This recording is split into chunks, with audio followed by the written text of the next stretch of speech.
আশেপাশে তো কেউই নাই, এখানে একটা গরুই আছে।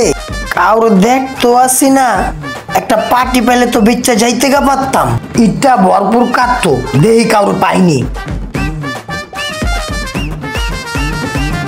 শালা একটা মক্কেল পাইলেই হইতো। ওই যে দেখা যায় একটা মক্কেল আইতাছে। ভাই এই গরুটা কি আপনার? ও ভাই আমার আমার আমার ওই রাখাল একটু ওয়াশরুমে গেছে তো, এজন্য আমি দাঁড়াইছি। আমার নিজের খামারের গরু ভাই।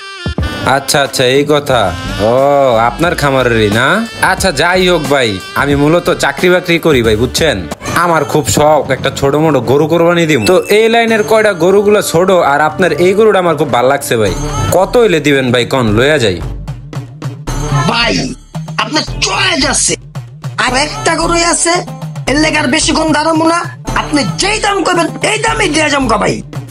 তবে একটা কথা, যে দামই কোন একটু ইনসাফ করে কইেন। কেমনে জি কি কই, আসলে কি ভাই, আমার 2 মাসের বেতনের তে জমায়া 15-30 হাজার টাকা রাখছি। আমি 30 হাজার টাকা দেই, গরুটা আমারে দিয়া দেন ভাই। এই তো ভাই, আপনি একটা পারফেক্ট দামটা কইছেন।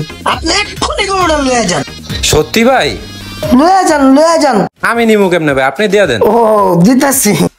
তো ভিউয়ার্স, কোরবানির হাটে এই ধরনের প্রতারকদের হাত থেকে সতর্ক থাকুন। আমার ভিডিওটি ভালো লাগলে অবশ্যই সবাই শেয়ার করবেন।